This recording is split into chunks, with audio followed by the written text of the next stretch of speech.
Now we're going to make our chocolate chip cookies. These end up being nice and chewy, and they were a big hit with all of our customers. So we're going to start out by adding brown sugar. We're going to add butter. The butter should be at room temperature. It doesn't have to be really soft, but it should be close to room temperature. We're going to add a little bit of vanilla. I like to use real vanilla. You can use artificial vanilla. It won't make a difference. And we're going to add 1 egg.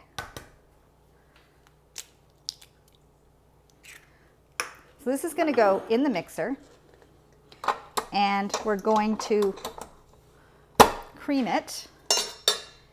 And while that's creaming, we're going to talk about the other ingredients. So whenever we're doing gluten-free baking, we're always adding a mixture of flours. The mixture of flours in this recipe is a little bit different. We add white rice flour, and we also add soy flour. Now, you can use quinoa flour instead. The reason we're using soy flour or quinoa flour is because it's high in protein, and that's what makes the difference in these cookies. When you've taken the gluten out, you have to add in some extra protein to get that strength back into your baked goods. So you'll see the yellow flour here is soy flour. Or like I said, it could be quinoa flour as well. There's not much of a difference in taste. There's also potato starch in here and a little bit of tapioca starch. We also use ground almond. I like to use ground almonds that still had the skin on them when they were ground. They've got those little brown flecks in them. They've got a little bit more fiber, but I think they've got a little bit more flavor. You can easily buy ground almonds in lots of places now, and you can absolutely use the ones that are blanched without the shell, without the skin on them. So we're going to add that. We also have some baking soda, and we have some salt. So our mixture's ready for those things to be added now. So we're adding our dry ingredients to the mix. You can put it all in at once. That's not a problem.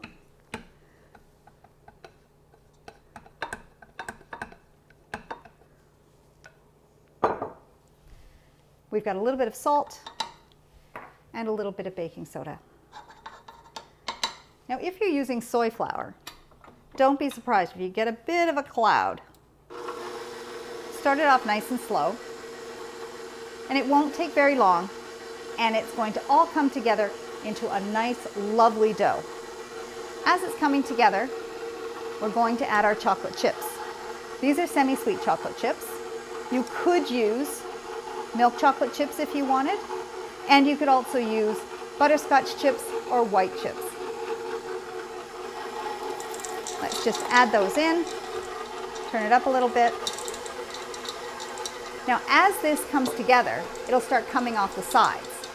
It's a very different dough from other gluten-free cookie doughs because it very much resembles wheat dough, and it can be easily scooped onto your baking pan. About ready to scoop now.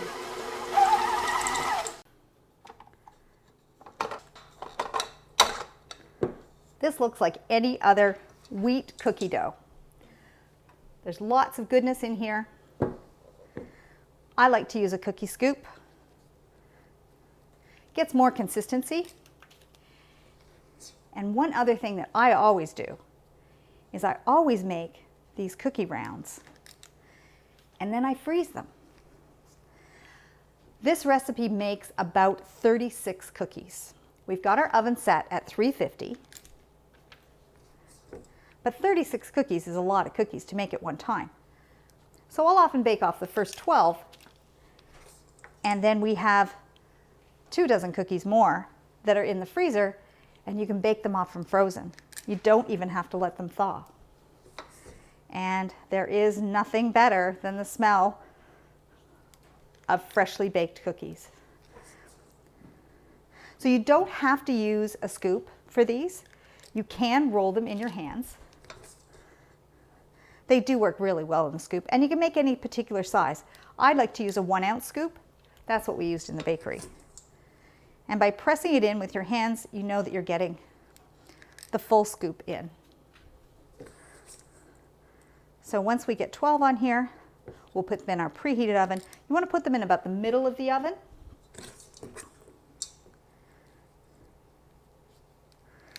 These are going to be so good.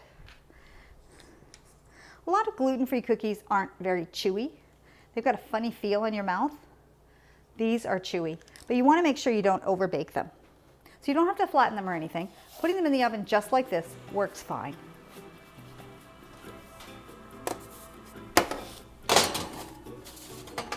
So they go in the oven for 12 to 14 minutes. Let's set our timer. So we've now taken our chocolate chip cookies out of the oven and we've let them cool. As you can see, they're nice and hearty and soft. Look at the chocolate melting in the middle. These are the best gluten-free chocolate chip cookies you can make. And now you can make them gluten-free at home.